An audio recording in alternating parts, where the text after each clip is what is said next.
Hey everyone, so today we'll be fixing some Antminer T17 Plus from Bitmain. And so I got some that I put aside here. Those are very good looking boards.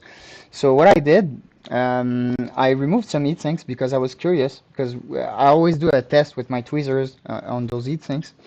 Let me just grab my heatsinks there. So one of the tricks I do to figure out if there's any delaminated chips on the board is to come and put some pressure here in the middle lanes of the heatsink like that. And by putting pressure like that, most of the time whenever you have delaminated chips under the heatsink is just gonna, crack and remove itself from the chip. And most of the time it does so without creating any damage to the top of the chip. So that's the good part, because those chips are still working. They just need, thin plating, and it's lost it because of delamination. So I do that trick like that on the middle of my heatsinks. I figure out if my heatsinks have any delaminated chips on 17 series, especially because it is known, it's a known issue that a lot of those boards have, delaminated chips under the heatsink, and so those heatsinks fall whenever there's whenever you blow just on it. um, so that said, those are very good looking boards. I took another one here, and same thing again, all like the tin plating is there, is very good. The chips I tested, same thing. I put my pressure like that on the middle, and they're all very, very, very good. Can go anywhere, and they're all very resilient. So that's fun to see, and I guess it's gonna be fun to work with, because most of the 17 series, you probably know, this is not the condition we receive them into. Uh, most of the time, actually, delamination is probably the biggest pain point of fixing those miners. It's actually not the diagnosis and fixing the issues is an issue too, but I mean, it takes almost as much time to retin and, resolder all the heat sinks on all the delaminated chips than it does take time to fix a hashboard, diagnosis wise and signal wise. So definitely something to keep in mind. But those boards, I mean, you keep it stuck, you keep those stock heat sinks on. This is going to be a very good running machine, I'm pretty sure, once we fix it, because it has signal issues. But other than that, it's looking good to keep stuck as is. For your delaminated boards, you can always, do the heatsink upgrades, but this is definitely not a candidate for upgrades. This you keep as is. You do the upgrades on the other stuff that's, all messy and all delaminated. So without further ado, let's go and connect our dashboard here, start our testing, see what's the issue. First, we can always do a small physical inspection. And I do remember yesterday, so I did the cleaning of those boards, and so yesterday, I remember while cleaning, I noticed one of the boards, yeah, this one. I noticed, let me show you on the microscope there. Notice this part, diode, I believe, that was misplaced. So I had my Sharpie on and just highlight the area. All right. So let's set up our lab power supply to the proper value, 18.3 volts.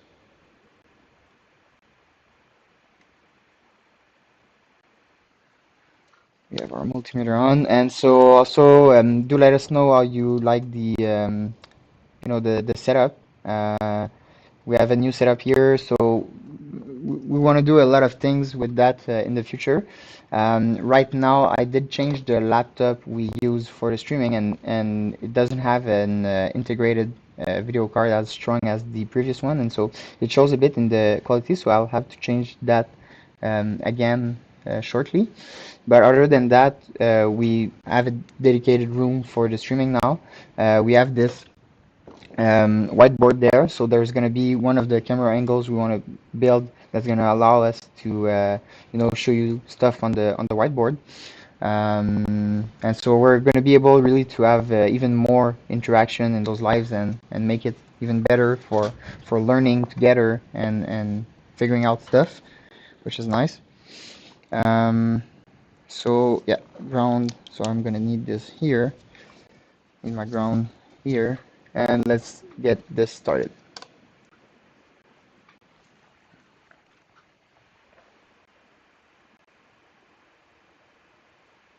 All right, so that shouldn't be too hard to fix.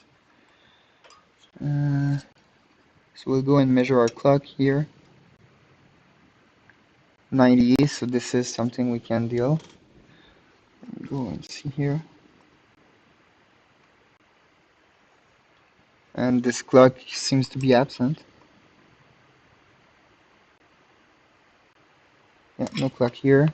Let me just repeat here.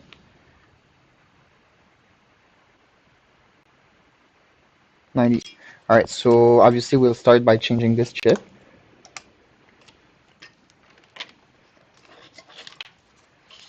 Create a small mark here. Perfect.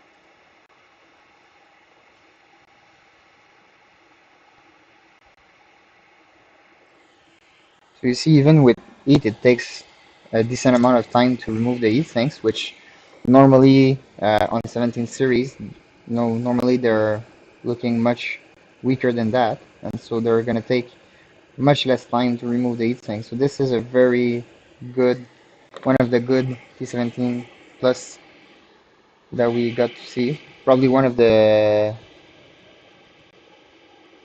best looking I've got to see.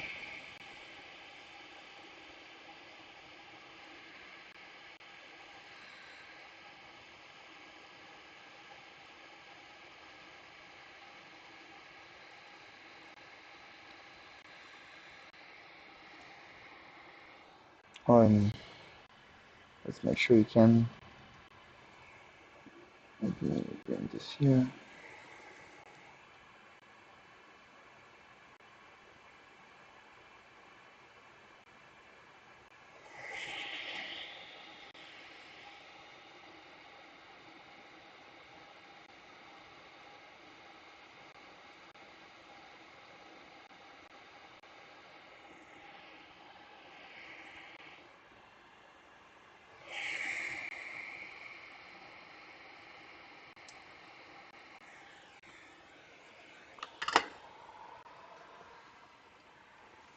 All right. Um, yeah. Oh, we got one here. Perfect. So obviously, since it's not the usual disk I'm working on, I'm gonna have, to get used to some of the settings here. But I think already for the most part of it, we should be able to manage.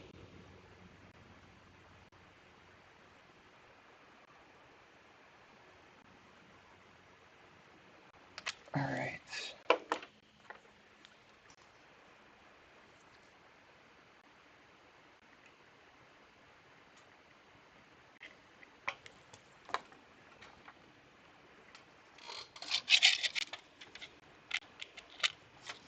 And we'll use a recycled chip there, all tinned and normally working. There you go. You can get that seated before starting to eat. You can eat before you. There's on 17 series it doesn't matter too much. On 19 series you need to be a bit more careful, but 17 series is the tin is easier to work with.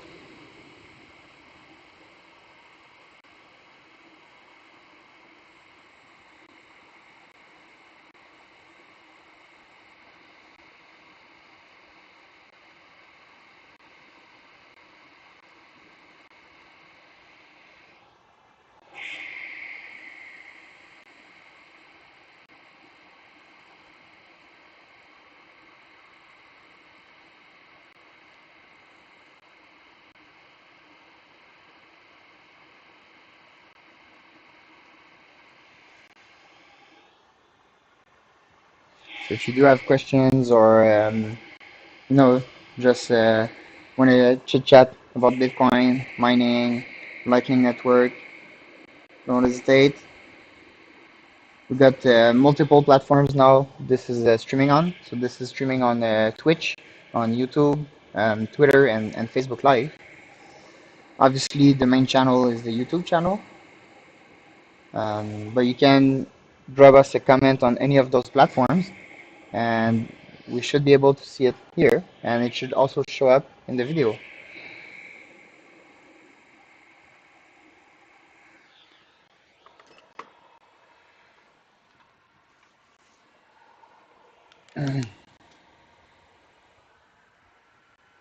So streaming wise, we made it better for us to be able to see the chat than we used before. We had to always go from one screen to another on our second screen, but now we've embedded everything into a dashboard, and makes more sense.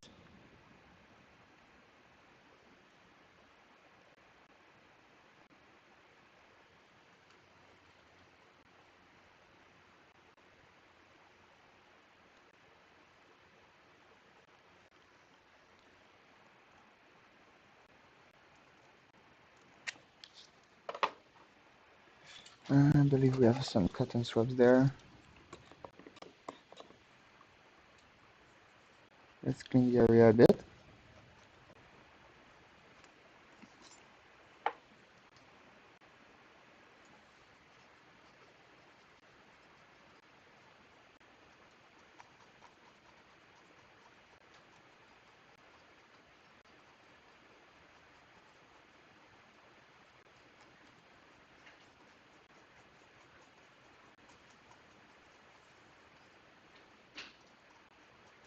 Perfect. This is here. All right.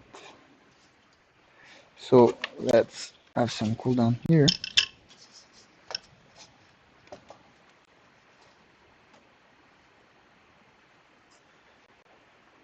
Click our dashboard.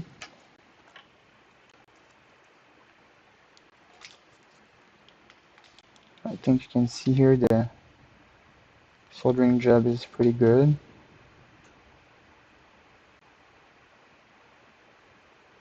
S17, T17 Plus, S17 Plus, so the whole 17 series, I find it pretty easy to have results like that.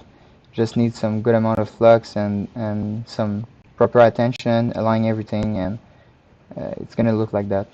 So yeah, pretty good job, pretty decent job.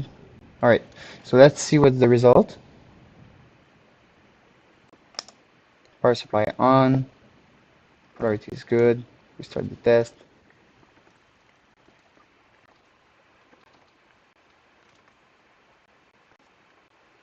All right.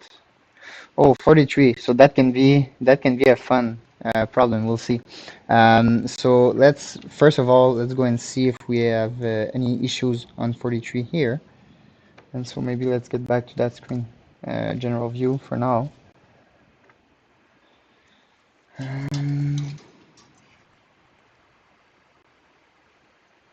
96. So it might be an actual issue, but let's just go and see here if it's jumping. Oh.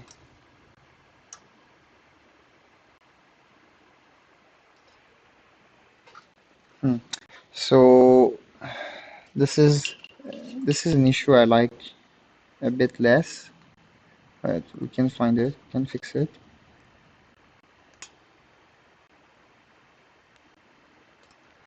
So this is where.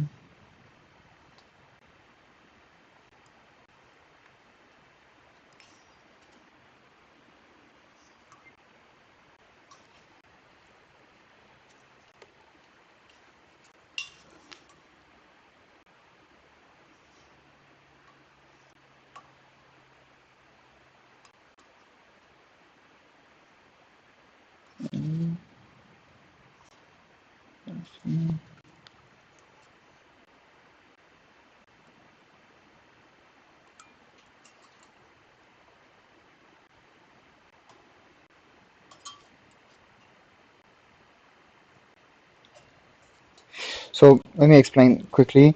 Let's just stop this for a second. So two things that can be happening here. So when you have 43, it can be what I call a ghost chip. So a ghost chip is essentially a chip that the signal passes through, but it doesn't have an actual, physical address. So the board is not able to communicate with that chip.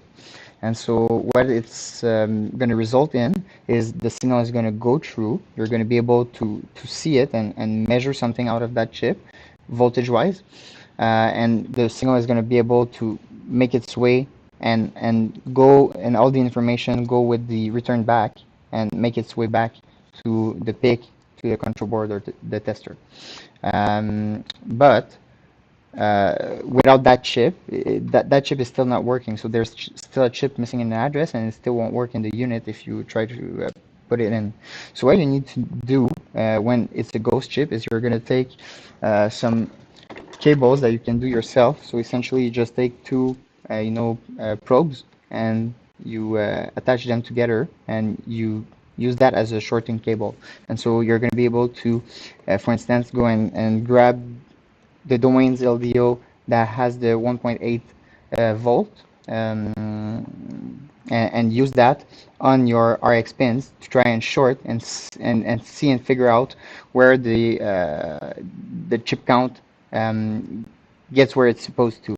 When you see it coming back, well, that means that the chip you just moved over is the chip that was a ghost chip. In that case, I'm seeing something else though. So I might use the jump to find my issue. It's possible, but it's also possible that my issue is found by measuring my clock from the source and try to see because what's happening is what I'm reading from that chip is 096. So obviously it's too much.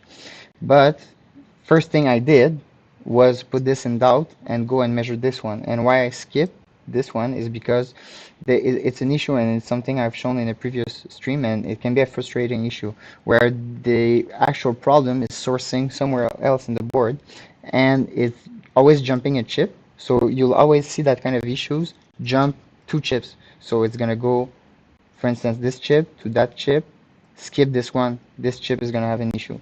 Skip, this one is going to have an issue. Skip, this one is going to have an issue. When you measure your clock, the clock is going to be very high. So what you need to do is find the source of where the clock is actually breaking. And it makes sense that, it jumps like that because clock is an affiliation, right? And so as soon as it gets disrupted somewhere in the chain, like the stability of that oscillation gets exponentially hurt. Um, so essentially, that's what I'm looking at here. Um, so it might take some time, but let's do it. And, yeah.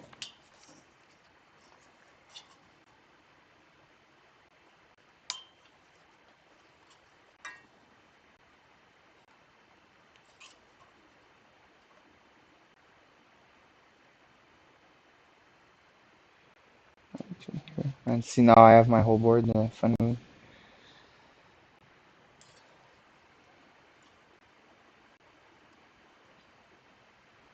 Maybe 92. So here it's always 92. Let me get back here and see what value we're at.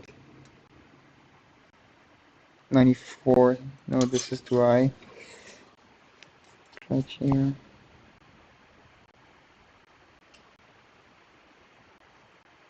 82. This one.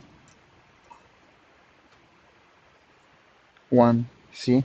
So it's working on the tester, but values are telling me that there's still something going on with this board. 1 here, if I jump, let's say I look at this one. It's normal. This one, I'm ready to bet that this one has an issue. It's probably gonna measure 1.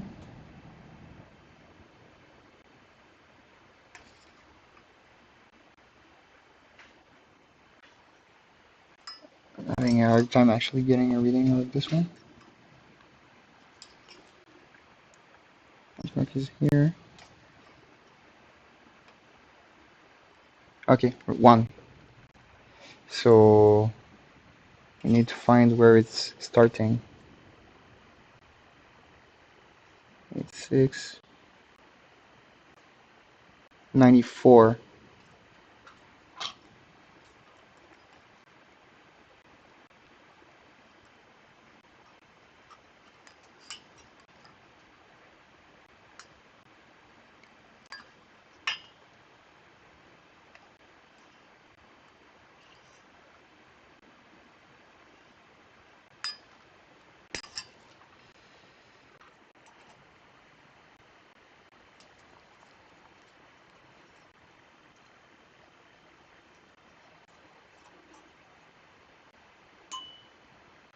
92,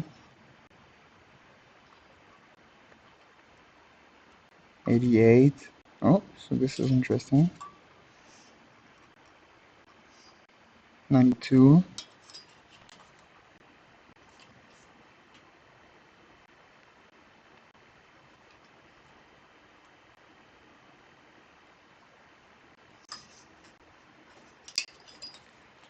the touch points are a bit hard to grab.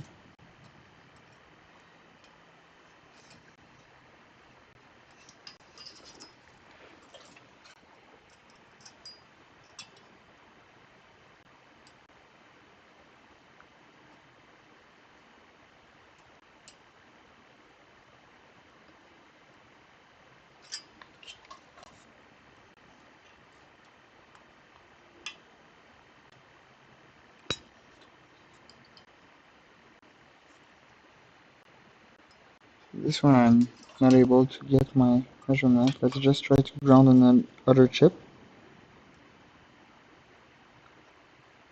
Got it. 90.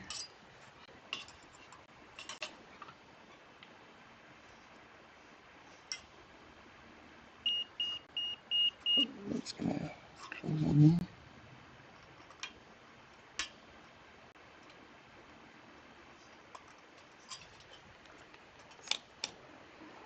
And it's been holding all this time on the tester.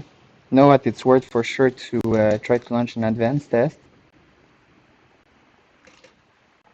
I know those boards they can pass with that issue, but the clock like that, um, it's possible in the unit it still does a problem because as I've mentioned, it means that the quality of the results of the chips at the end are for sure going to be lesser because of that oscillation I'm talking about, and you can see it with the measurements you're doing with the clock. You can see the issue getting there, and you can see it getting bigger and bigger. So again, for instance, here we were at about 92, here about 94, and here we're about 1 volt. Anything over 0.9 is normally, a bit tricky. But for now, let's have it on the pass because we're passing the test we wanted to pass. Let's put it aside and we'll see. We put back the heat and we'll see how it behaves. And worst comes to worst, one other way, because sometimes you don't want to waste your time doing all the measurements of the signals. So one other way to maybe figure out the chip that's probably causing that faulty signal, faulty clock. We're going to be able to figure it out if we use some aftermarket firmware like Vinish or Brains. That's going to be we're going to be able to see where the problem is sourcing from, and just address this. Take by the board, identify, put a tag on there, change chip 12 for instance, change chip 12, and it's done. So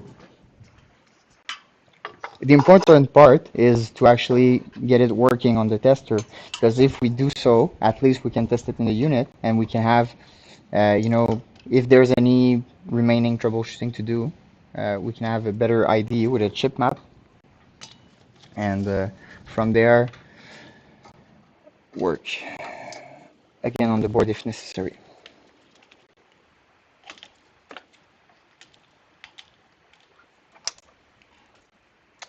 So next X17 Plus board.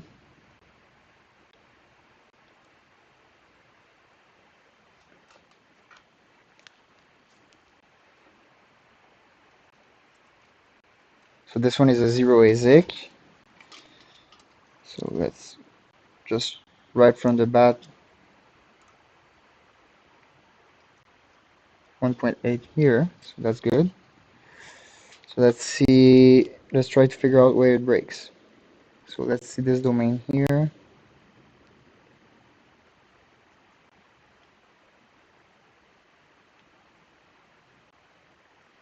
1.8, so that's good. Not sure if it's the probe I'm using, but it's not. It seems to be harder than usual to go and get my readings from the touch points there. I think I'll just try to find some other probes or something.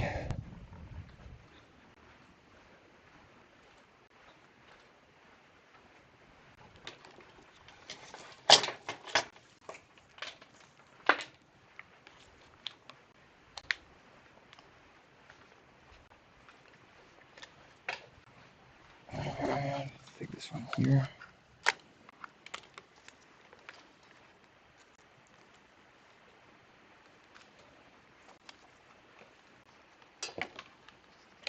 Okay.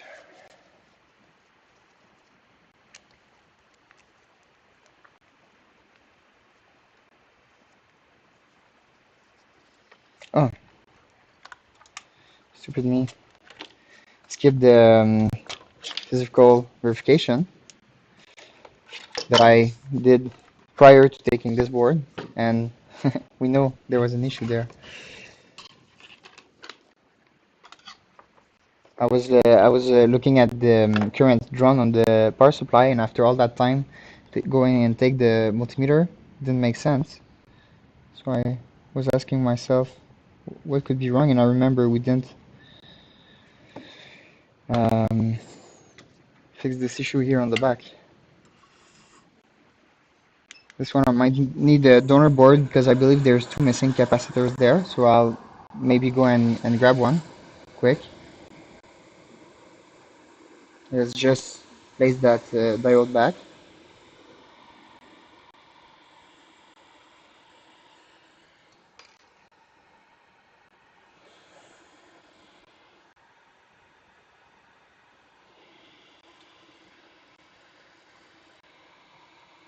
First, I'm just gonna need the orientation of it.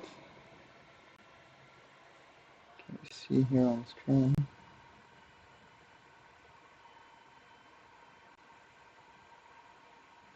Is this broken on the right?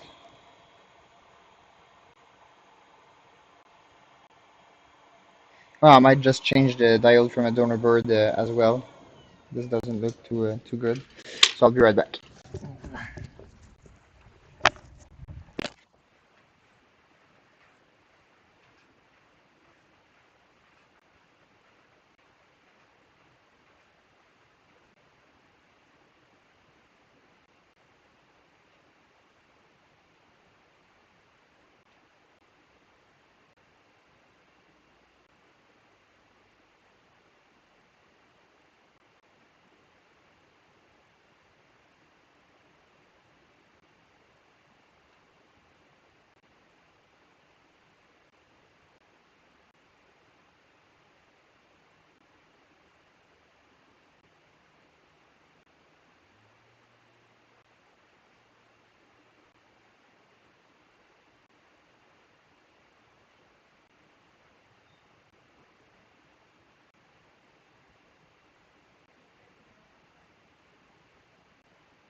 I am back.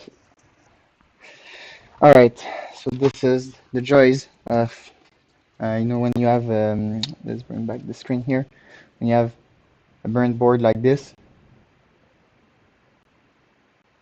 So, I mean, there might be a way still to fix this with a lot of determination. But really, do you want to waste your time on that? Like, I mean, in the time you're gonna take to fix this issue, probably gonna fix 3, 4, 5 more hashboards. Just, and anyways, you need parts from time to time, so convert this to a donor board like this time, and we'll use the necessary parts from that circuit here. So I have my diode, I have my capacitors, everything I need, all the proper ratings, exactly with the good locations. So let's just go ahead and do that.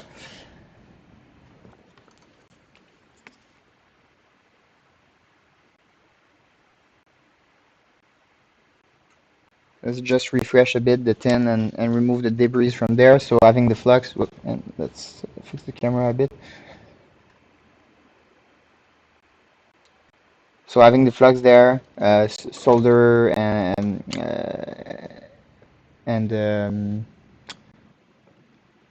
iron. So using all of that, it's gonna clean the area at the same time because the flux is gonna, you know, push the oxidation and the debris out of the solder.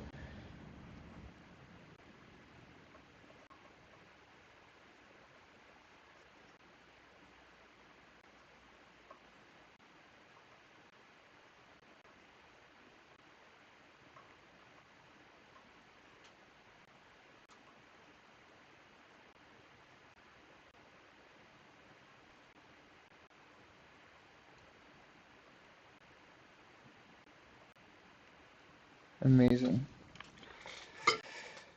Perfect. So this is done. So now let's proceed to, well, let's give it a cleaning shot quick first because we want to get rid of the debris that might be stuck in the flux right now. So let's get this clean.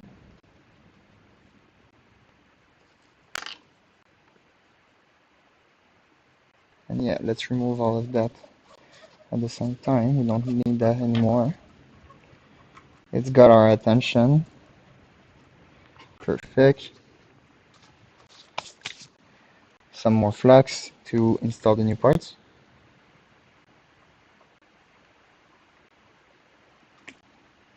And yeah, that's it. Let's get this started. Might lower my wind speed a bit for this one because obviously when you're doing small parts like that, the wind speed might push the parts if it's too strong. So just in the case of a ST862D, I bring it to 35% at the moment.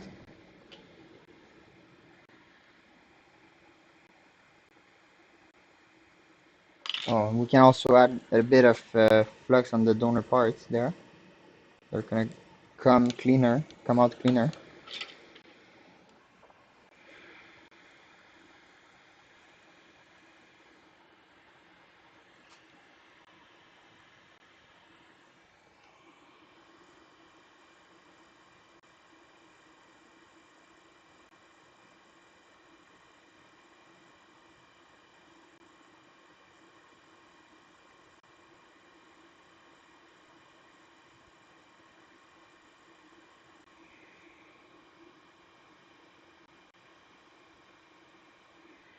Alright.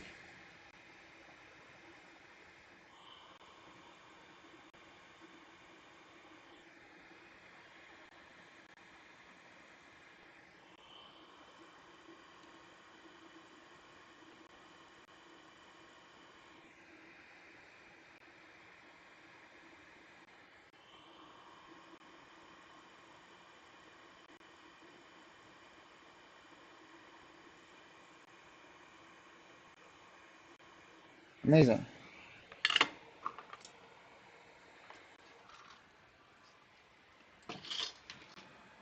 So obviously, as you can see there, physical inspection is always an important part of the process. So I was able to catch this from the high while doing the cleaning of the boards.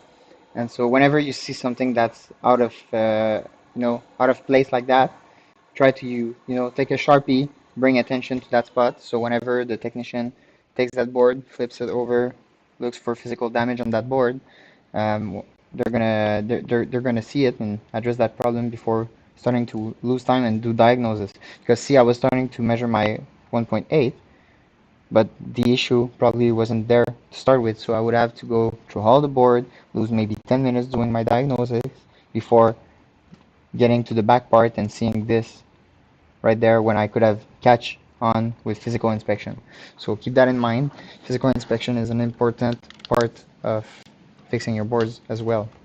You can find a lot of damage, and you can sometimes just your intuition with some capacitor that has a weird color or stuff like that. Just that is going to be a better diagnostic than using your multimeter sometimes. Obviously, you can't fix everything with the eye, and most of it is going to be with the multimeter. But what I mean is, there are some times that you're just going to give it a glance for 1 minute or two, and it's going to make a better job than you making 15 minutes of diagnosis.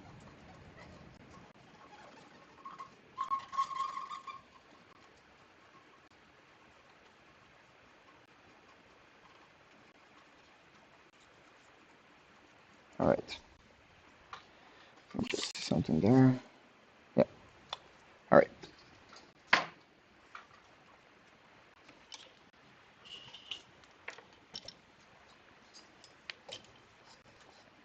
Still find it unbelievable how good these boards are looking and how well thinned they are. I mean, it's not something we see often with 17 series, so I'm just flabbergasted. I mean, all those heat sinks are staying in place. It's wonderful. The only heat sinks that aren't there right now is the ones I removed. Find it awesome to see.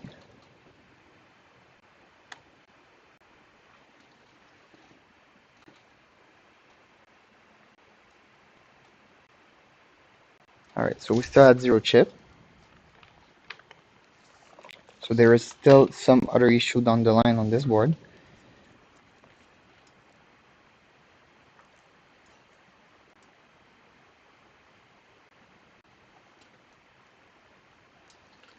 All right, so maybe from this domain to the other one, let's see. 21 here, okay. And just before 40. Okay, so the problem is on this domain. 1.8 here. So this here, it doesn't look like a LDO problem. I believe it's going to be a chip problem, and I believe 1.8 here. So where is it breaking? 1.8 now here. Oh, that's tricky because now it's eating up. My 1.8 is starting to make its way,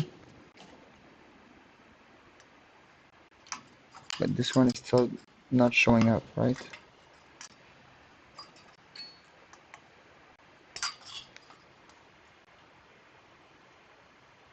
Okay, and this here, well, I have the capacitors that I could go measure for my 1.8, but at this point I'll just go for the LDO here,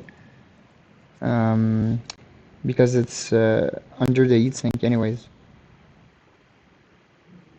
Yeah, I have my 1.8, so it's not LDO problem.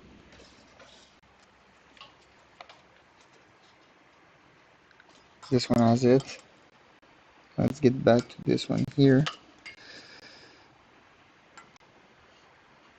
This one I can't get it. Let's try to ground. No. So one more thing we can do if we want to test this. Let me see. I think we can maybe do it. Let's try to short ground to ground with this one, but I'm not sure what's gonna do for that issue.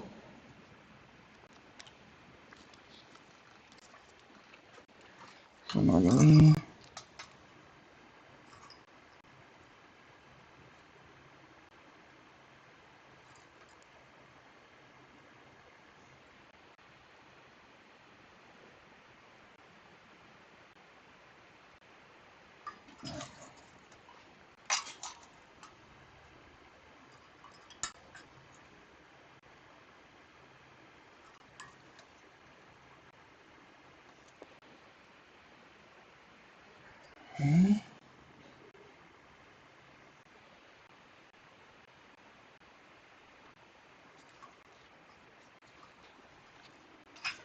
So let's do something else. Too many probes on this desk right now. Let me just remove that. Alright, this here. This I just need it for a sec. I just want to see this one 80, this one 1.8. Okay, so on the insides, I need to come and get it from here.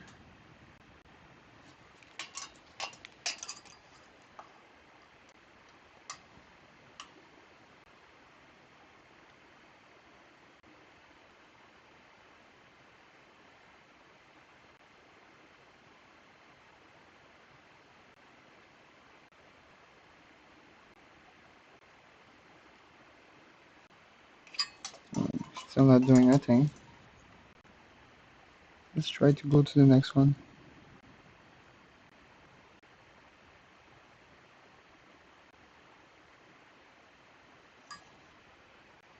No.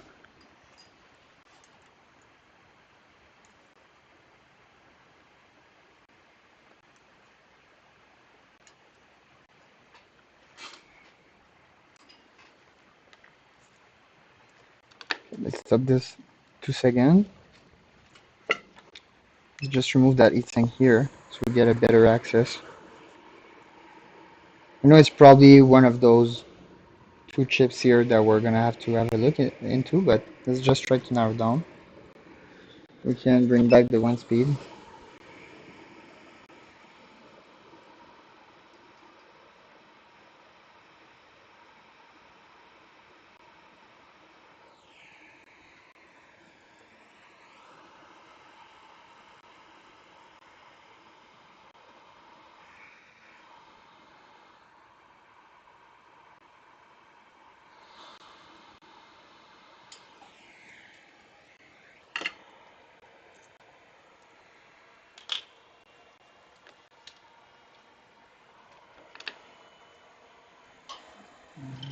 Just make measurement to be sure here. Let's say I take this one, this one actually, here, 1.8. Okay, so let's use this one. Bring it here.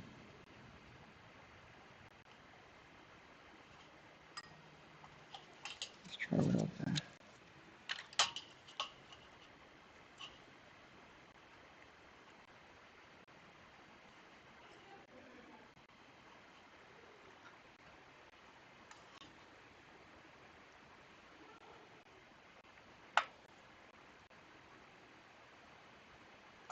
Okay. So I'm not sure that my issue is here, 1.8 there. Now I can see I can measure my 1.8 here.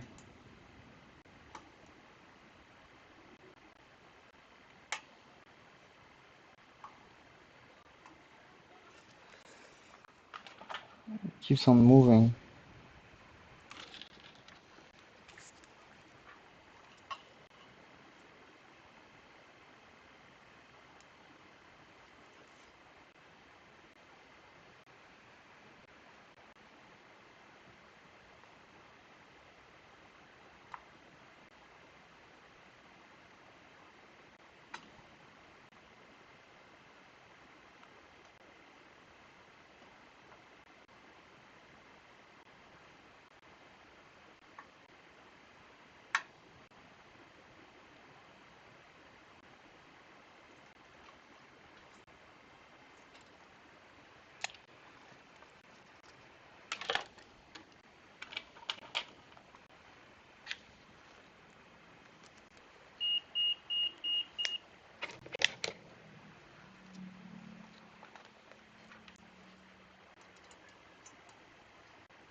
.4 here. 8 here.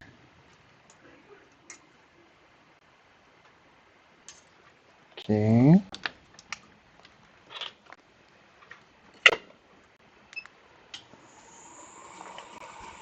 So we still haven't changed any chip on that hashboard yet. The previous one we changed one chip and it's passing all the tests. We'll put in the machine and see, because we could see, the issue where it's skipping every two chips and the clock is getting higher and higher, and so it would still pass the test. And I know sometimes it passes the test, sometimes it works in the unit, but still you want to try and find the source of that using Vnish chip map, for instance, or Brains OS. Chip tuning functions is going to be is going to allow you to pinpoint that chip using software instead of doing it yourself. So as long as you got all the signals passing through the board, at least you can use those to figure out the rest. But this board here, it, like my 1.8 wasn't making its way. I measure now it's going there. Obviously with the heat that builds up with the currents flowing through the board, sometimes it does that kind of behavior. So it takes a bit more time to figure out and pinpoint the issue. Sometimes what we can do is actually lower the voltage and try to keep it as cool down as possible and make the diagnosis from there. Or else fails, I can also maybe run an advanced test and try to pinpoint the issue that way. So anyways, let's go back and actually, why did I unplug this? I want to see if I still got 1.4 here. If I do, maybe let's try to change that chip and see. It is the domain that where we had the issue, so it's possible that those two chips got affected by this one. But we still haven't made any changes so far to this board.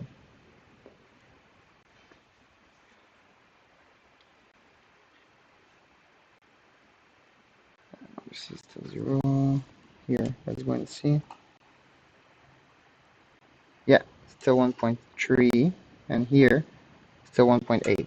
So I think it's worth a shot trying to change this one. First, oh, actually, we can still do that with this on. Let's just go and see. We have 1.8 here. Here. No. So the issue is most likely going to be the chip. So let's go ahead and change that right away.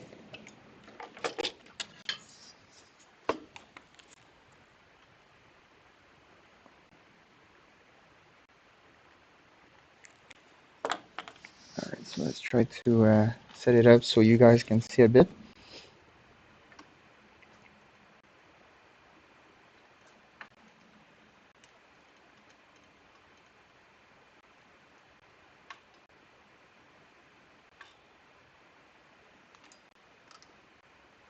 Like that.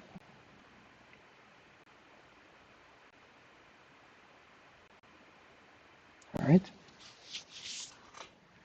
Yes, this, and we go.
I think if it's not the earliest, it's probably one of the earliest live stream we did.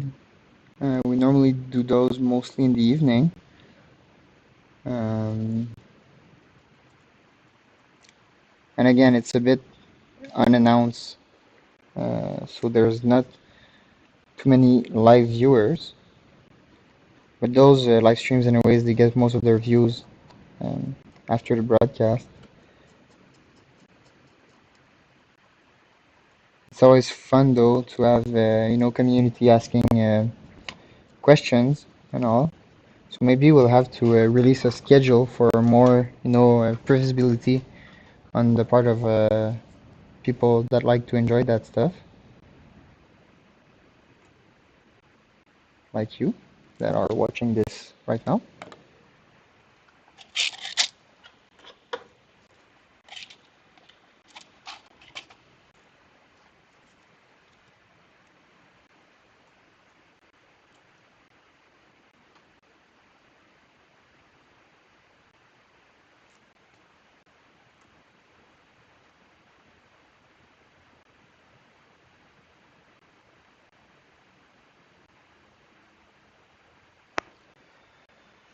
Amazing.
Looking good.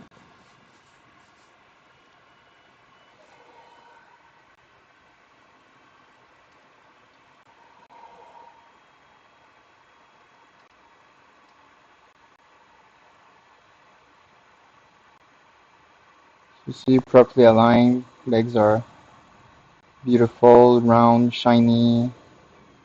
All good. Looking good. All right.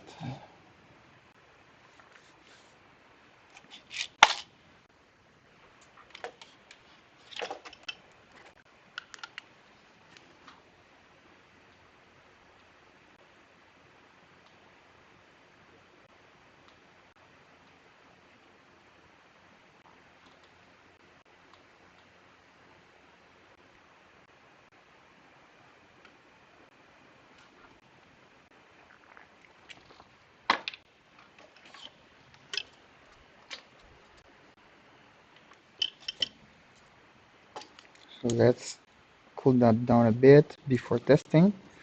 In the meantime, we can clean.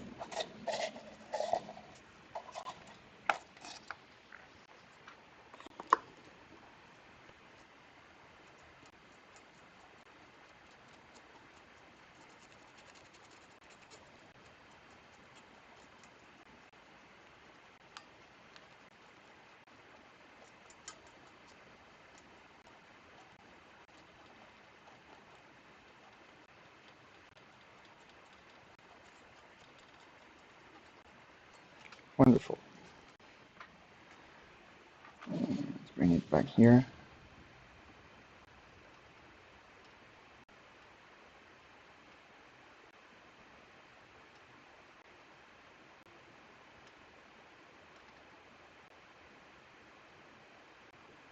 Beautiful. And this used to be delaminated chips that was working, and we have a retinning process here.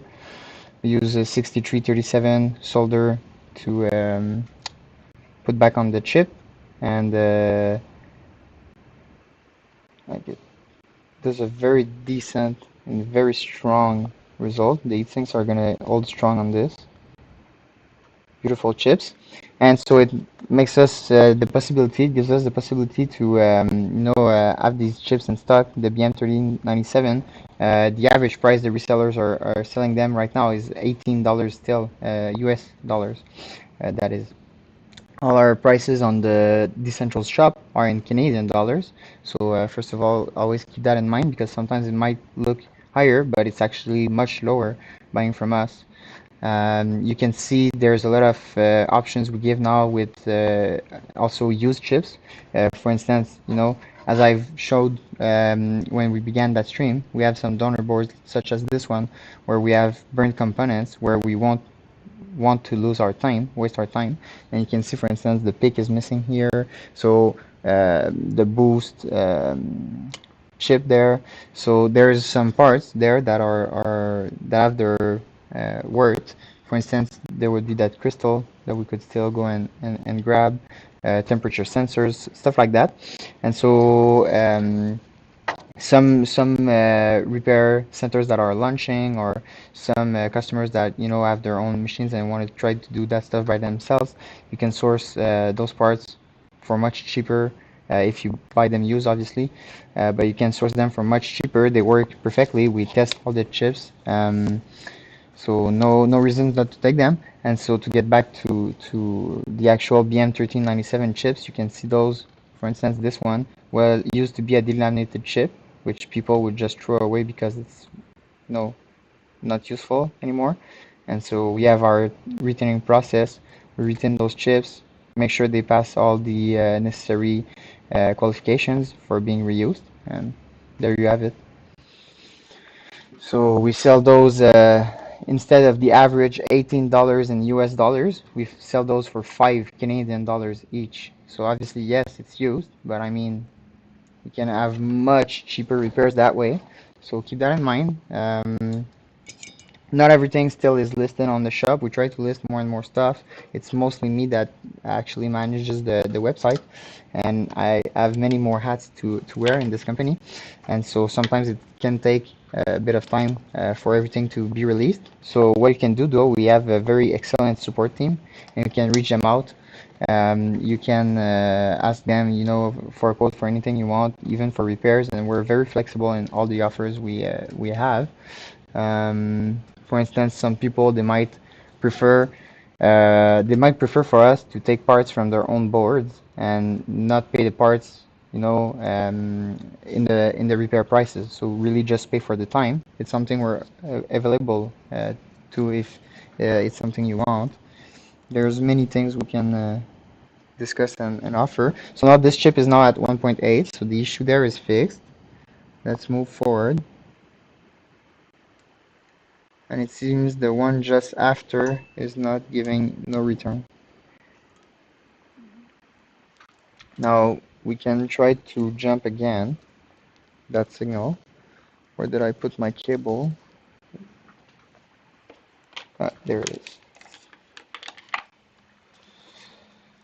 So let's try to use this one.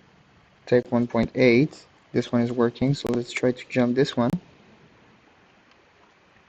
And there's probably some other broken RX chip down the chain, because even jumping right now is not allowing us to make to make our way through. So there's probably some more RX problems down the line.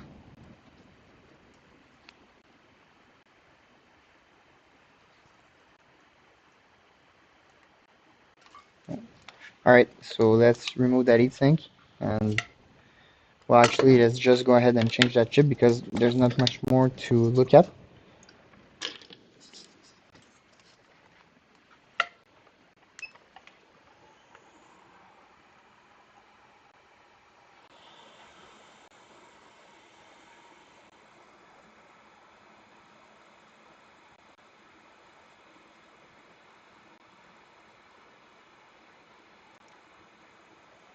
Some of you might have seen on the social networks, we've released a promotion in October, and I think it was a pretty it turned out to be a pretty popular option, Ash no cash. And so we know that a lot of miners are struggling with liquidity right now, but they're also struggling with dead machines piling on and taking dust, and they're not taking action on those repairs for some of them because liquidity problems. And so we figured if there's too many machines right now, and people are just stacking them up and letting that capital gain, gather dust and lose in value over time. Well, let's just offer a one-to-one ratio for repairs, where you bring, for instance, you have two units of the same type. Let's just say two T17 plus. You bring two, and we'll give you one that's fixed. So there's one for us, there's one for us as a payment, and there's one fixed for you. So each unit you want to get fixed with no liquidity, with no cash, you pay with hash. So it's the hash no cash promotion, and it's been good, and that's good for us too in the sense that obviously we prefer liquidity because, like everybody else, that bear market is having its way, but at least it allows us to stack and accumulate hardware while the prices are low. And I think in the future we'll be grateful of doing that.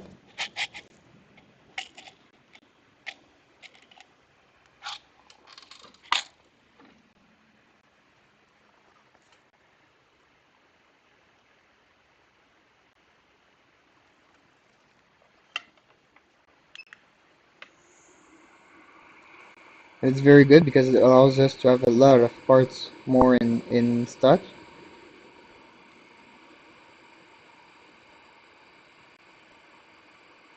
And it allows us to have like competitive price for used parts, like I was mentioning the M1397 chips.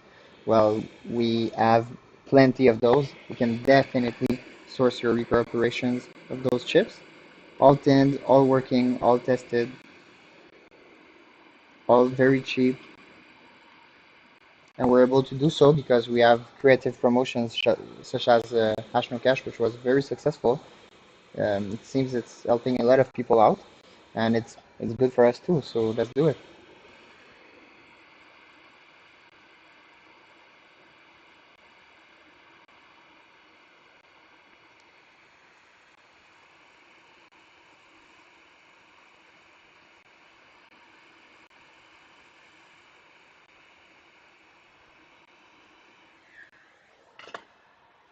Right.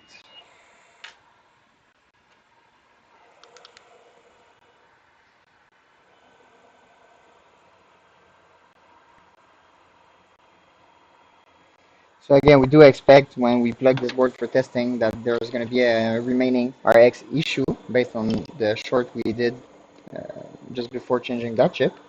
But we also know that this chip was having a fault, so for sure we had to change it. So we'll see where we get to after. Just before I actually plug this, I want to let this cool down and clean the area.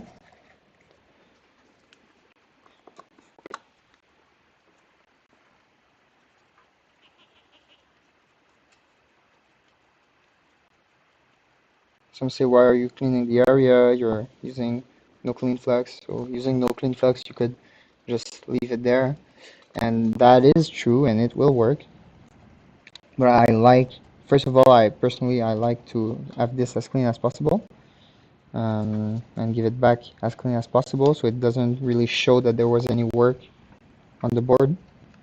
But in any case, also leaving even no flux, no clean flux, leaving it on the board, from my understanding, is a type of acid, and at a certain point in time, it could actually, influence the behavior and have some, create some damage on the board. And you have to remember those ASICs, those boards, they're particular. It's essentially high performance computing, running 24/7 on the peak. So it's heavy.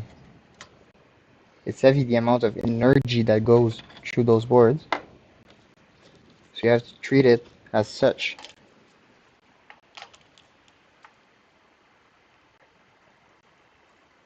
Here, this is still a bit hot. Let's give it a bit more time. Mm, yeah. So this is one of those boards we got from Ashno Cash. So this is a unit to fix for the customer, which is so clean looking. I mean, even if you get to have to change one, two, three, four chips on a board like that, it's nice to work on a board that all your heat sinks are, well in place, and it's such a rare feat on 17 series. Sometimes it's demoralizing working on 17 series because your tweezer just knocks the heat sinks like that, and it starts flying over. Yeah, 17 series can be very painful to work with. It's something not a lot of, well, some customers do understand that, but retail customers, they have more trouble understanding because they have just one or two, 17 series, and so they doubt that it can be that bad, and you try to explain to them, and not everybody can understand.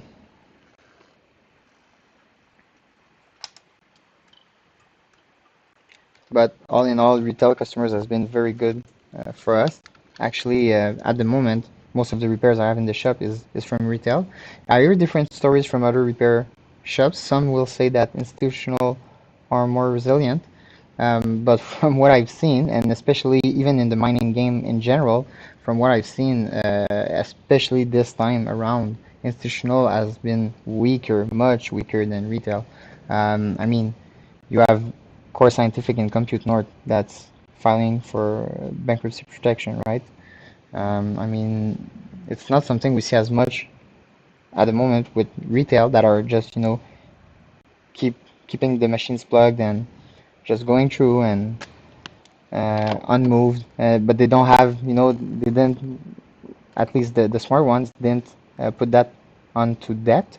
So the thing is, most of those public companies, they had massive debt financed by collaterals, and so now, the only way for them, it's a race for liquidity. So they have to sell their inventories, they have to sell their bitcoins, they have to sell essentially everything they own.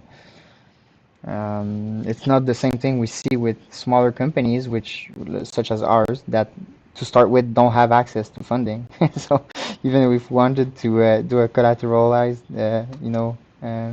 loan, like, we just don't even have access to this because we're not interesting to them.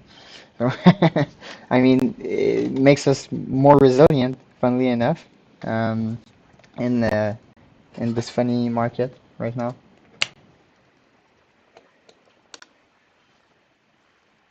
Let's start the testing.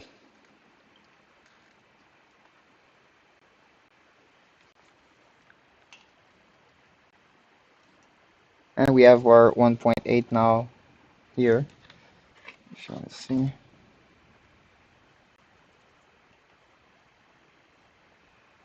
All right, so moving on. As we mentioned, we're still at 0 ASIC, so we know we still have an issue somewhere on that board. This is good, so let's go to the other end of that domain and see what it says. 1.8, so this domain is clear. Let's go for the other one. 1.5, something is happening here. 1.8, 1.8, 1.8, and this one is at 1.5. All right, let's go and see this one here.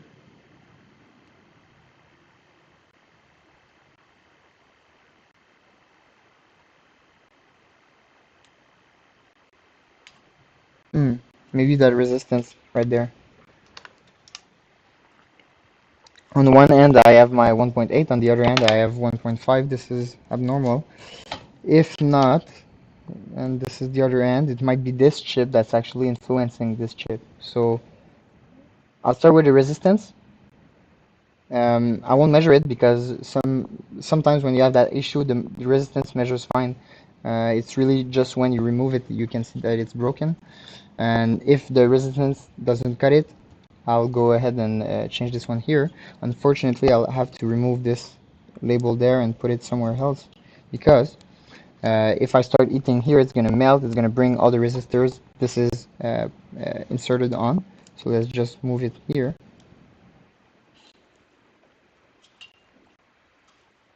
It's not because we want to play with the serial sticker or whatever. If we want to do something funny with a serial sticker, there's many ways to do it. It's just because we need the room to work on. Some people can think some things sometimes. Alright, this here, resistance, so let's go, this was the resistance, so let me just put some flux and maybe bring the view for you to see.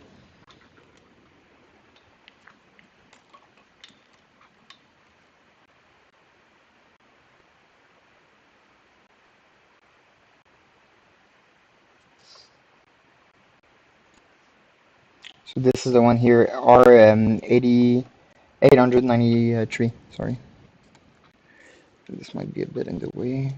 Let's go like that.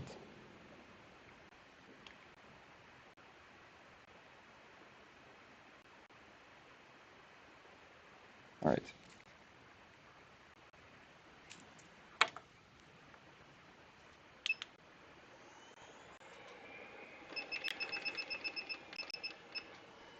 %.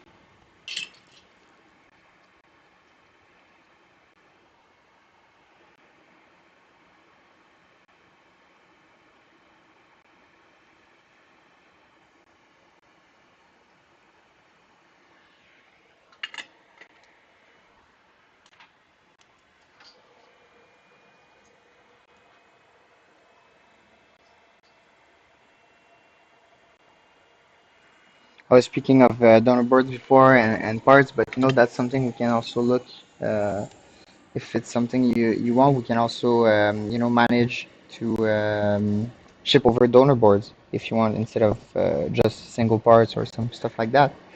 And also ship donor boards. We do have plenty of those, and so do not hesitate. Reach out if you want to get started with repairs and need some stuff.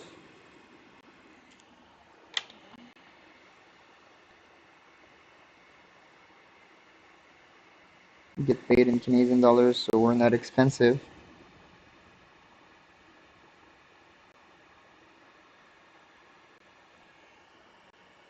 Where's the resistance? Right there.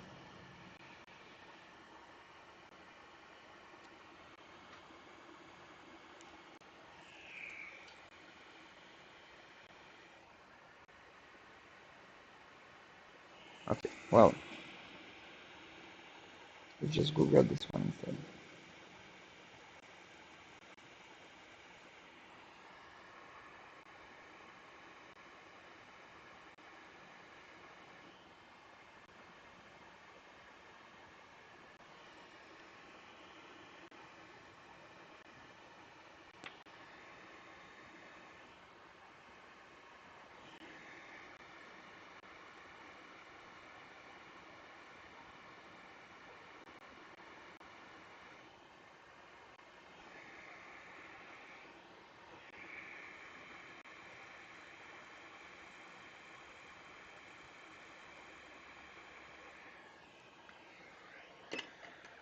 There you go.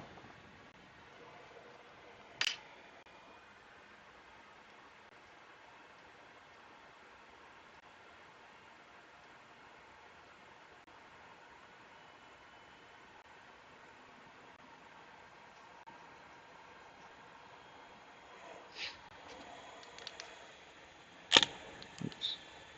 Sorry about that. All right.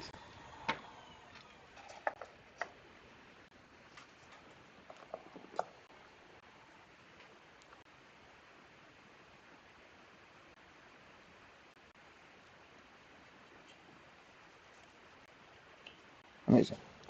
So if that doesn't cut it for this, it probably means a problem at the following chip.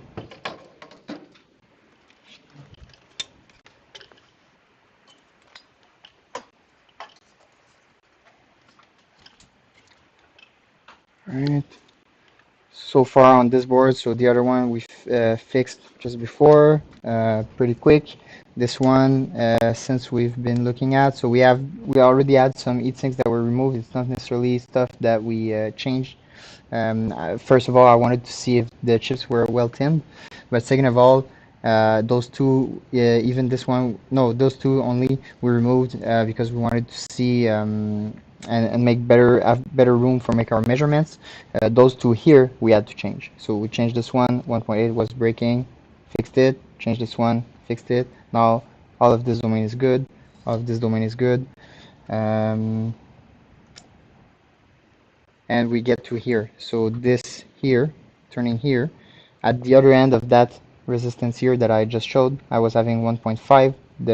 At the uh, other side of the circuit, I was getting the 1.8. So it makes me suspicious. Either is the resistance there that's broken, or it's going to be the following chip that's having an issue. So this is what we're about to figure out.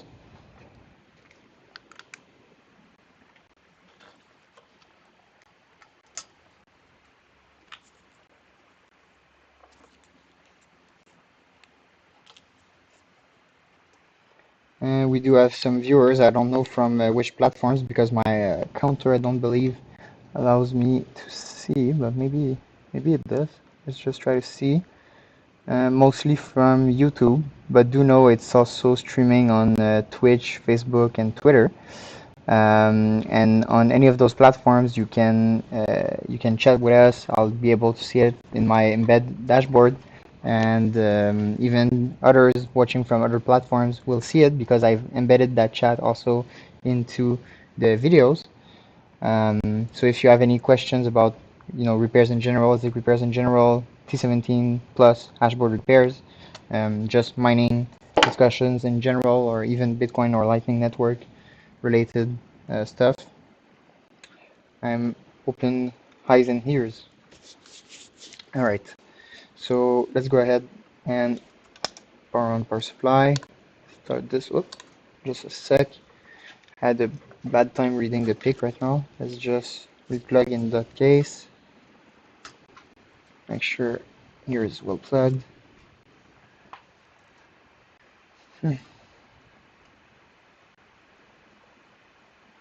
Let's just give it an attempt at reflashing the EEPROM there.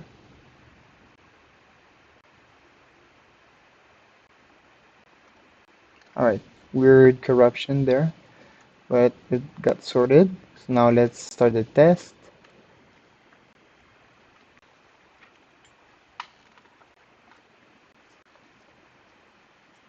Start 0 ASIC, so let's go and see here if the behavior changed in any way. And oh, yeah, the two ends of the resistance, so the resistance was definitely bad. So this board is full of problems, but we're always making our way through to see the upper hand here, 1.8, the other end, so the one going to the next domain, 1.8 as well. I was getting 1.5 at this one. So if you want to see what I'm talking about exactly,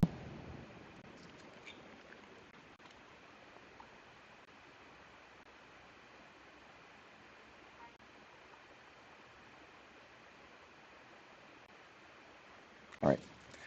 So this here, when I was looking here, actually this one here, 1.8 on this side, and on this side here, 1.8. I was getting this side, 1.5. This is where it's going to that side of the circuit, and it's continuing up to the other and next domain. So we could have suspected bad chip on the following domain, but it was actually that resistance that was giving us the bad reading there. So good thing we changed.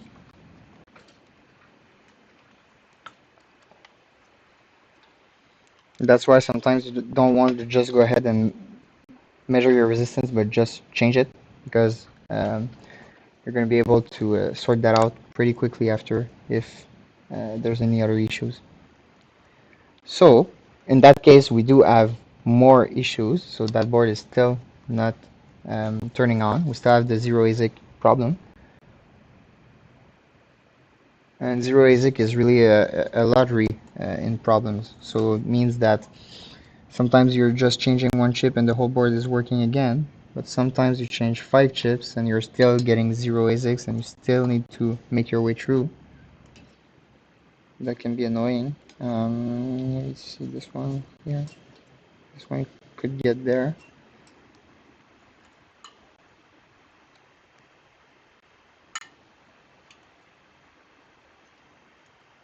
Oh, it's possible that the problem though was the resistance and the chip, because that chip doesn't seem to be shooting its 1.8. And this is the one here. Let me just go ahead and measure the LDO. Yeah, I got my 1.8, so it's not an LDO issue.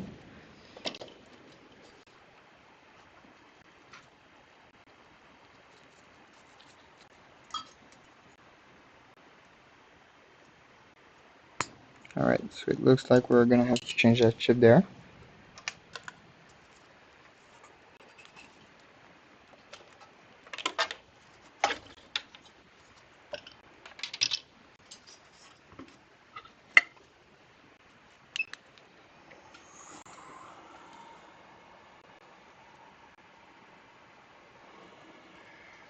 And bring back even spin to full force there.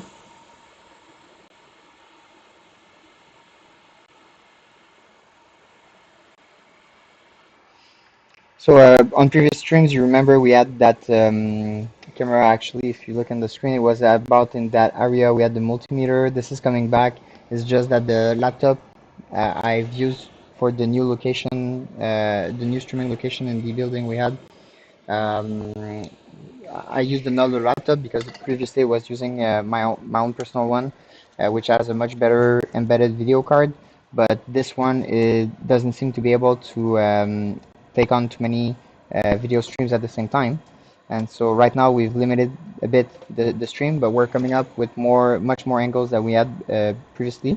This whiteboard right here on my back, we're going to be able to use that in streams as well. Move the cameras right onto it. Multimeter is going to be back on screen as well with the lab power supply also to see.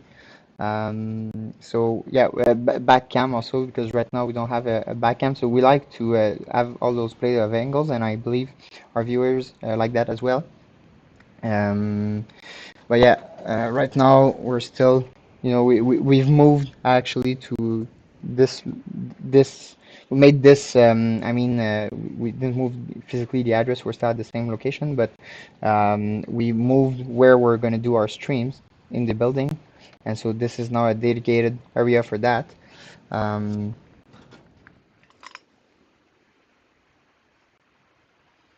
so we still need to put some stuff in place, but I believe all in all, the streams are going to get an even higher quality than they used to be.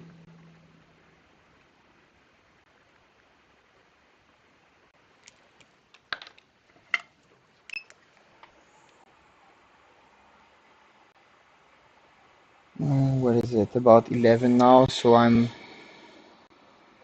gonna try to finish that board, and then we'll stop that stream for now. I believe our technician Ahmed might jump on stream also after. I believe he had put some S19J Pro still to work on. We do have a lot of those lately. The S19J Pro, I think, is going to be a bit like the new S17 Plus of that series. It seems to be getting that way, and they have some specific issues that keeps on happening on all the boards all over the place. Um, so I think most S19J Pros are gonna fail in the next, you know, 12 to 18 months, and so that's gonna create a huge load for sure on the repair industry. Um, because looking like it's like I see it right now, I think there's some weak points on that board that almost all the boards are gonna go through a crash on those weak points at some point. Um, so we'll see about that. But it's looking like from all the 19 series at the moment, S19J Pros, I believe are the most problematic boards. The 19 and 19 Pro, I mean, they weren't perfect because of the temperature sensors circuit, but at least those are like it's not perfect still, but those are pretty easy fix. I mean, once you understand that circuit, then you know how to fix it pretty quickly and accurately. Um, maybe J Pros is going to be the same once we've seen all the issues that there can be on, but they are definitely a higher level of issues. In that sense, it's similar to S17 Plus, which also has some higher level of problems, of issues than you would see on, for instance, a T17 or S17 normal or Pro. Actually, the boards I prefer working with is definitely S17. I can do those boards almost the eyes closed. But any boards of the 17 series really is not too hard to work on. They're demoralizing to work on because of the delaminated chips, but other than that, they're easy to work on.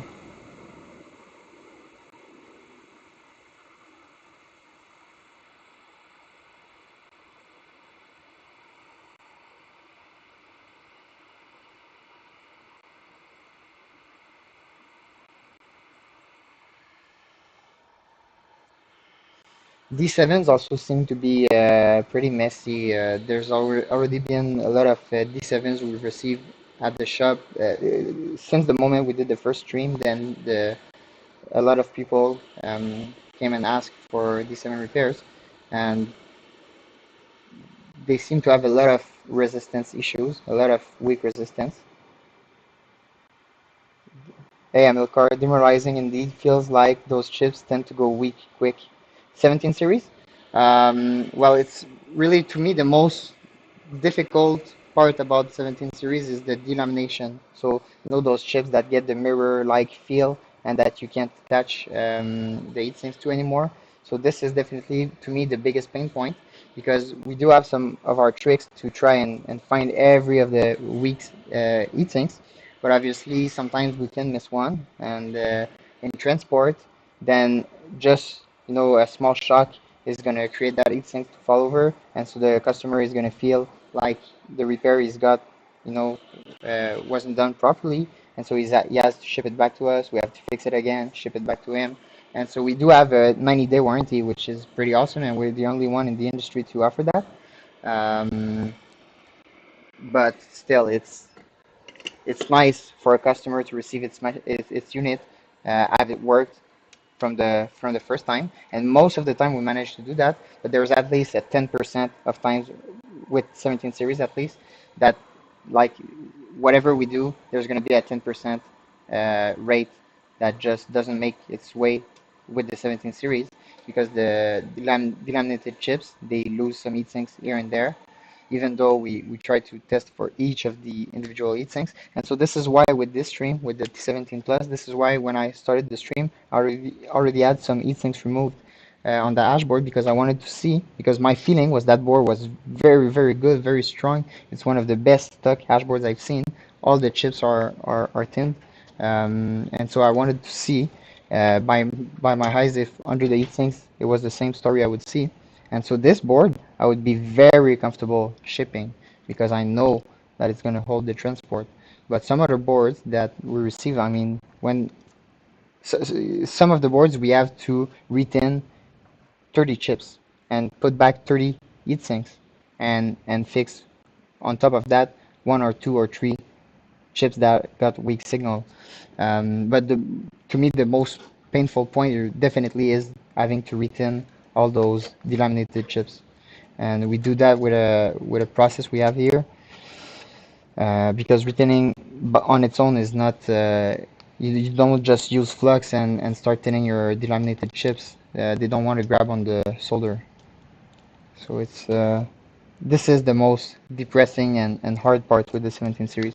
Other than that, again, they're pretty And they're good machines. They're actually good machines. You know, the average efficiency on the network is about 40 watts per terahash. So anything like essentially T17 right now is the lower bound of you know, profitable mining. And so 17 series, I think still has at least a full cycle in front of it still. It's going to be relevant. A lot of people sort it out because of all the you know, the issues that there are to maintain. But other than being, you know, maintenance hassle, they are, I think, pretty worth it efficiency wise, and you can even tune them to make them much better. Um, so I think too many people discard the 17 series when really there are solutions to give them a second life. For instance, the even the most delaminated dashboards, what we'll propose to the customers is to do a heatsink upgrade. We did show a bit in the previous streams or videos we have on the channel a bit how those go. Maybe we'll do more content about the upgrades as well. But yeah, there are many ways to make those boards still relevant today. Still a bit warm. Let's give it one more minute.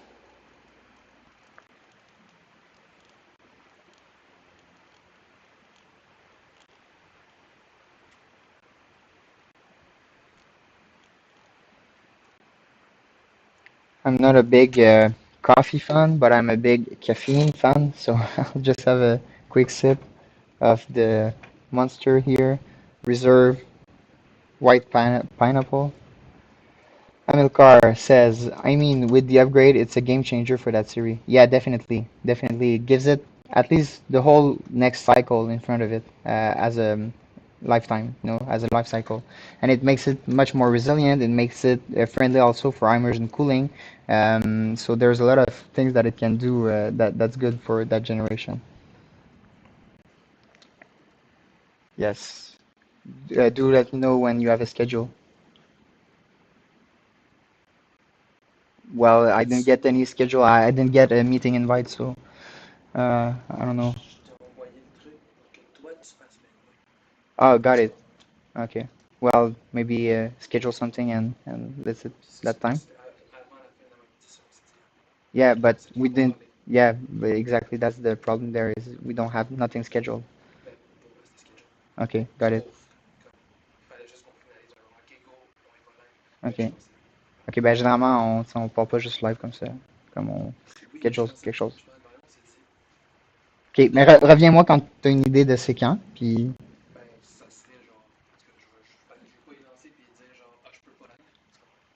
ben, comme je te dis, reviens, tu sais, je vous dirais que généralement, on set une heure pour ça. Puis cool.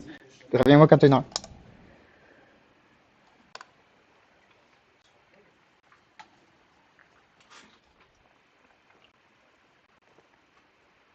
Oh, and now we got it. So this was the last of our issues right there. Sorry, that was my partner here. We have a meeting, you know, in the AM, but nobody scheduled no time. So right now, I mean, if there is no time scheduled, and we say, oh, there might be a meeting in the morning. Well, if it's still not scheduled and it's 11 in the morning, uh, I mean, schedule time and we'll be able to make the meeting. So it's possible I have to up off that stream shortly to go and attend to that meeting.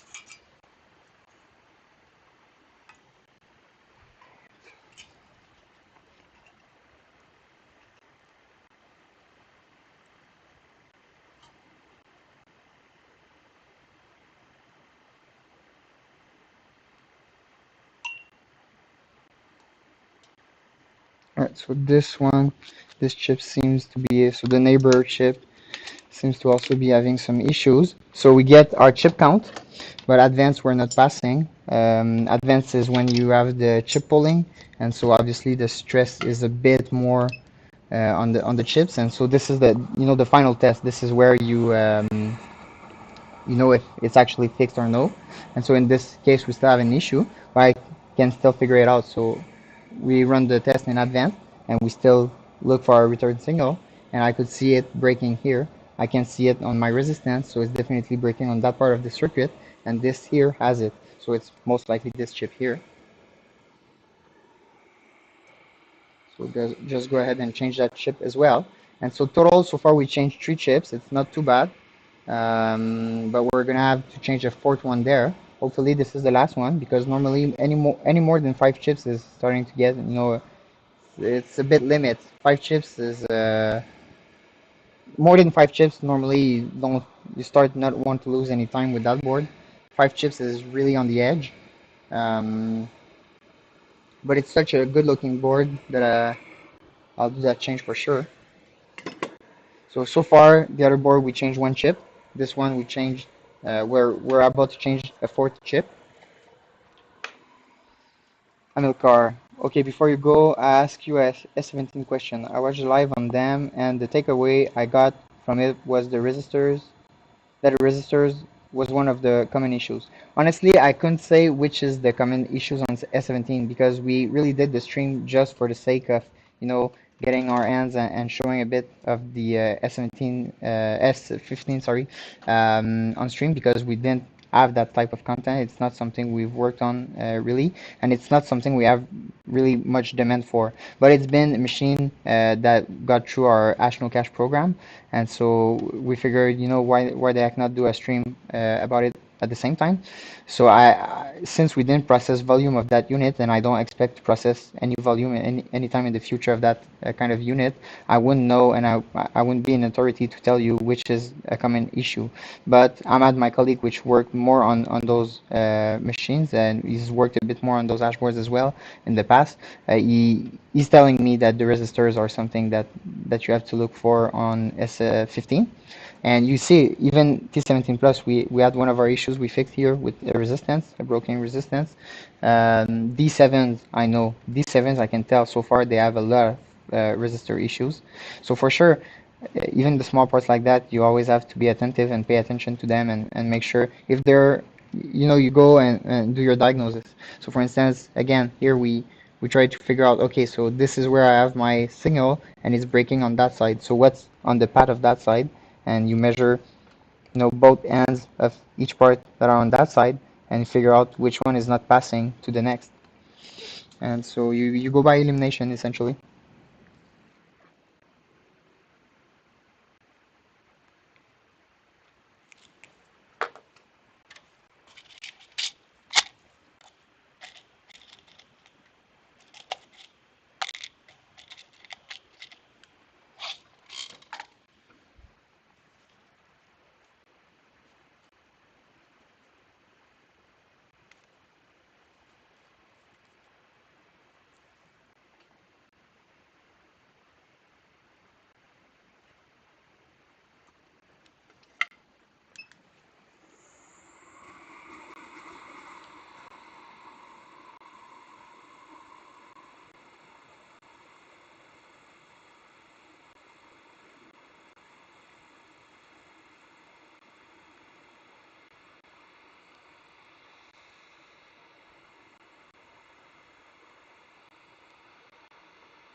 That guy who did the live is great. Probably should help him out with the camera angle and make sure test points and values he uses are visible to the audience.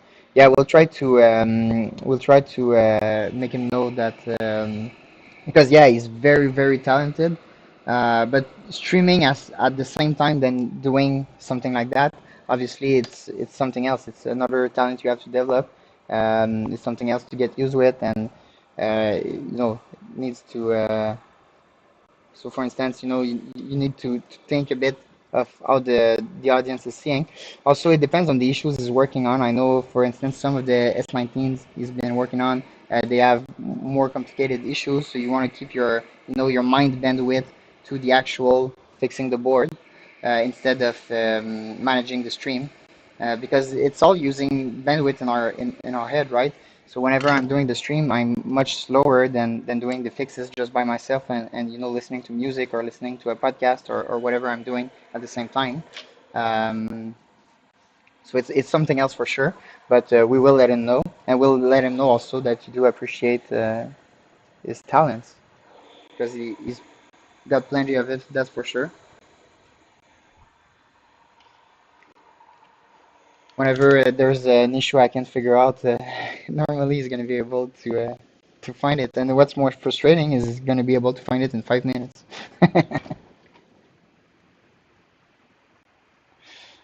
Yeah, we got a good team here, and most of them you don't see them on those streams because most people don't like to put themselves online, streaming and while they're doing their stuff, and like we all don't want to make mistakes, and we don't want to show people, oh, I did this mistake, and I like lives because I think it's honest. It shows the reality of the ground.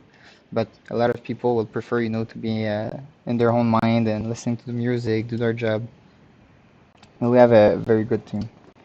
It makes it look easy, but I mean, y'all are really good and helpful. I appreciate the comments, and he does make it seem so easy. He makes everything seem so easy. One of the things I want to work on is my technique with, IC reballing. So, for instance, for reballing the CPU on the control boards, reballing the RAMs, or even for we used to do a lot of A10, Silicon A10 upgrades. There's a lot of RAMs that we have that went to waste because the install wasn't done properly or stuff like that. That we could just, we just need to reball. But it's not something I'm familiar with. I did a lot, so I still need to get better with it. He just takes it, does it in 2 minutes. See, it's easy. Just do this, and it's really an art. And he's got the craftsman. That's for sure.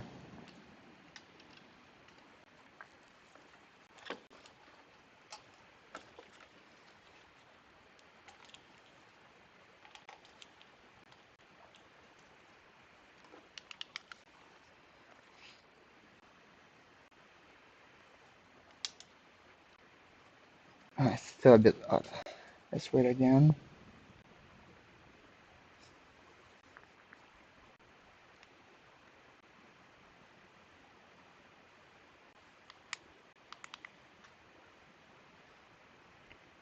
I think I ended up not taking that sip of caffeine at the end.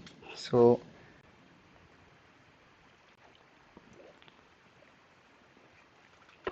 ah, there you go.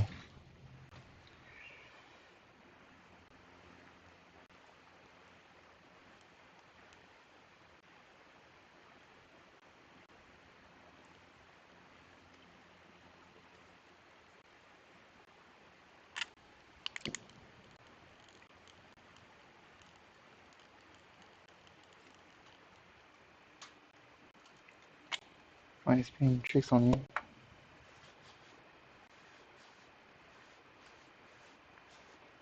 Did I take a sip? Maybe it is.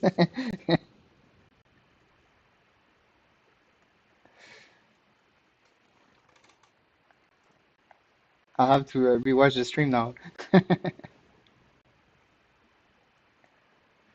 All right, let's go for the advanced with temp sensors pulling at the same time.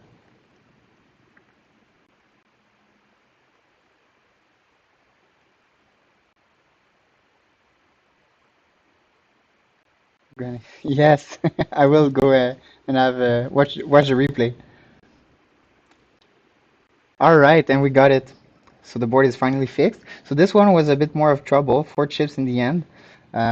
Again, some of the things that were removed there, they were just removed because I wanted to see if the chips were properly thin.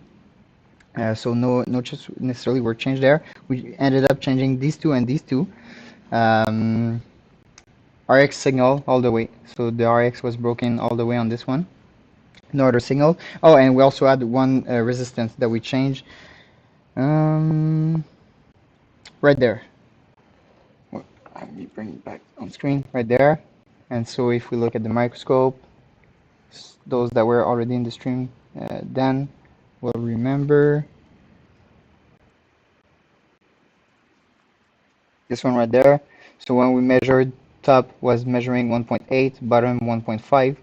So I didn't even measure that resistance because I'm pretty sure it would have a good measurement. But when you remove it and try to replace it with another one, you can see the difference, and the 1.8 making its way through. So so that's that. So I guess I'll go and figure out what's happening with that morning meeting I'm supposed to have. Thanks for watching, and we'll see you again in another live. Cheers, guys.